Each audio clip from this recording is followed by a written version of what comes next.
So hello my dear viewers, welcome to Learn Smart English with Prashant. And ఈ రోజు నేను start చేయబోయే topic ఏంటంటే, అఫ్ కోర్స్ ఇంగ్లీష్ మాట్లాడాలనే కోరిక చాలా మందికి ఉంటుంది. Many of you want to speak the language of English very fast and very fluently. But నేనేమంటున్నానంటే, ఇంగ్లీష్ నేర్చుకోవాలంటే అంటే బిగినర్స్ కి ఇదంతా ఎలా ఉంటుందంటే, ఇదంతా of course some of you know to speak the language of English and కొంతమందికి English అర్థమవుతుంది కానీ మాట్లాడలేరు. కానీ I'm talking about for shooting this video for the beginners అనమాట. సో బిగినర్స్ కి గుర్తుపెట్టుకోండి, మనకి ఇంగ్లీష్ నేర్చుకోవాలంటే కొన్ని స్ట్రక్చర్స్ ఫాలో అవ్వాలన్నా. కొన్ని స్ట్రక్చర్స్ అనేవి ఫాలో అవ్వాలి. ఆ స్ట్రక్చర్స్ ఏంటి అంటే, ఫస్ట్ హ్యావ్ టు వాడండి, తర్వాత హ్యావ్ టు లేదా డోంట్ హ్యావ్ టు వస్తుంది. హ్యావ్ టు లేదా డోంట్ హ్యావ్ టు వస్తుంది. And the next one is should వస్తుంది లేదా షుడ్ నాట్ వస్తుంది. Should not. అండ్ తర్వాత మనకు డెఫినెట్ గా ఫాలో అవ్వాల్సింది అంటే కెన్ వస్తుంది, cannot. And the fourth one is and want to వస్తుంది అండ్ డోంట్ వాంట్ టు అనేసి వస్తుంది, don't want to. And need to, and the sixth one is used to, and the seventh one is had to. ఈ యొక్క usages మనకు తెలిసి ఉండాలి first of all. And దేనికంటే ముందు మనకు కొన్ని సబ్జెక్ట్స్ అనేది తెలిసి ఉండాలి. కొన్ని సబ్జెక్ట్స్ అంటే జస్ట్ ఒక 7 మీద ఫోకస్ చేయండి. ఫస్ట్ వన్ వచ్చేసి I, you, we, they, he, she, it. Beginners బాగా వినండి. ఈ యొక్క 7 సబ్జెక్ట్స్ కనుక మనకు వస్తున్నాయంటే ఈజీగా లాంగ్వేజ్ అనేది వస్తుంది. బాగా గుర్తుపెట్టుకోండి. And this the first step అనమాట. And this is the second step.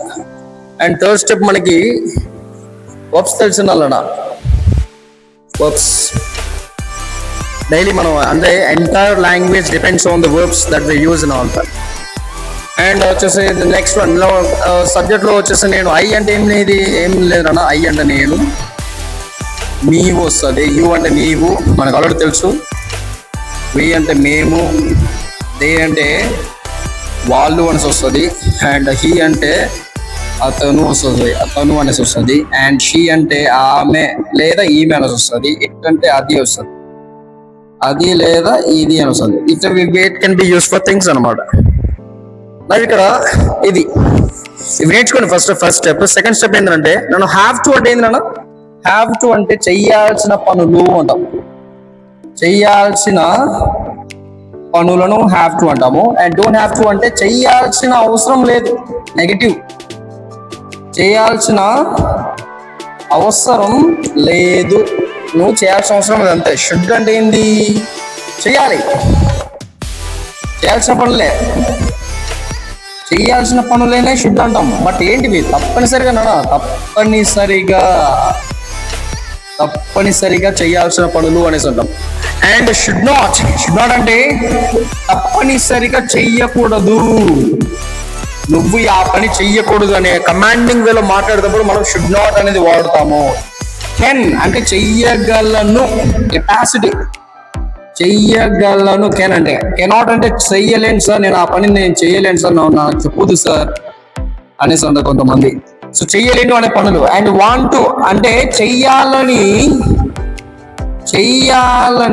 అనుకుంటున్న పనులు, చెయ్యాలని అనుకుంటున్న పనులను మనము వాంట్ అనేసి అంటాం. అండ్ డోంట్ వాంట్ అంటే అనుకోవడం లేదు, అస్సలుగా పని చేయాలని అనుకోవడం లేదు అనే సందర్భంలో మనము డోంట్ వాంట్ అనేది వాడాలి. నీడ్ టు అంటే ఏంద్రా? నీడ్ టు అంటే చేయాల్సిన అవసరం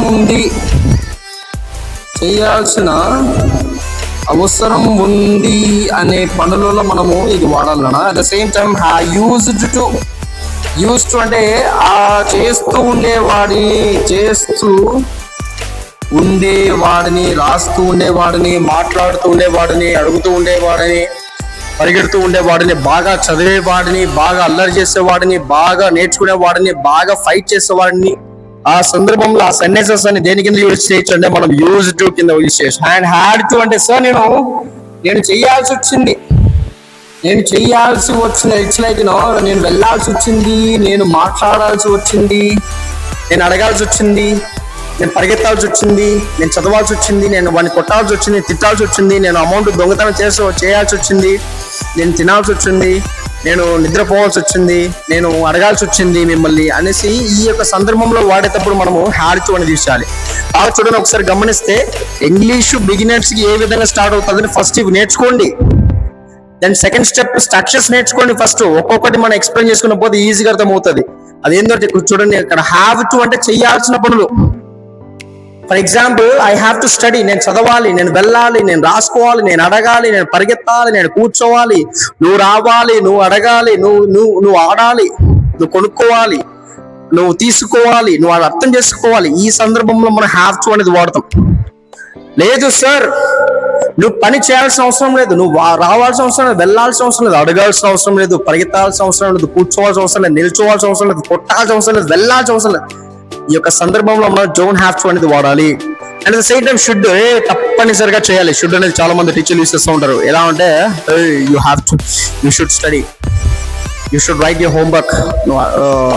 నువ్వు తప్పనిసరిగా అర్థం చేసుకోవాలి, నువ్వు తప్పనిసరిగా జాబ్ కొట్టాలి, కంపల్సరీ జాబ్ కొట్టాలి, కంపల్సరీ అడగాలి, కంపల్సరీ వెళ్ళాలి, నేర్చుకోవాలి, చదవాలి, అండ్ గెలవు సార్, రేరే నువ్వు ఆ పని చేయగలవా? ఎస్, ఆ పని నేను చేయగలను, నేను వెళ్ళగలను, నేను పరిగెత్తగలను, నేను అర్థం చేసుకోగలను, నేను మాట్లాడగలను, నీతో ఫైట్ చేయగలను, అండ్ నేను చదవగలను, నేను రాయగలను, నేను తినగలను.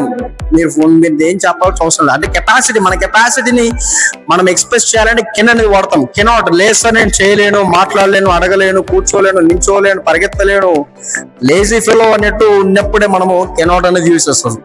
అండ్ ద సేమ్ నేను చెప్పాను, నీడ్ టు అంటే యూస్ టు హ్యావ్ టు గురించి చెప్పాను. నెక్స్ట్ మనకు వర్బ్స్ అనేవి ఉండాలన్న. ఆ యొక్క వర్బ్స్ అనేవి కొద్దిగా నేర్చుకున్నామంటే మనం ఎక్కువ కూడా ఫోకస్ చేయాల్సిన అవసరం లేదన్న. మనకు ఒక 50 వర్బ్స్ జనరల్ గా మనం డైలీ యూసేజ్ చేసే 50 వర్బ్స్ అనేవి నేర్చుకుంటే ఆటోమేటిక్ ఇంగ్లీష్ అనేది వస్తుంది. సో ఈ యొక్క 3 స్టెప్స్ అనేవి మనం ఫోకస్ చేస్తే ఈజీగా లాంగ్వేజెస్ మీద వస్తుంది. అండ్ నెక్స్ట్ 4th స్టెప్ మనం నేర్చుకోవాల్సింది నాన్న టెన్సెస్. మనం ఆల్రెడీ టెన్సెస్ అని ఇంగ్లీష్ లో తెలుసుండకపోవచ్చు, బట్ ఇన్ తెలుగు భూతకాలము, భవిష్యత్తు కాలము, వర్తమాన కాలం అనేసి మా Telugu teachers might have explained when we were studying in a schooling time. So tenses అంటే ఒక్కొక్క టెన్స్ మీద ఒక్కొక్క అర్థం ఉంటుంది.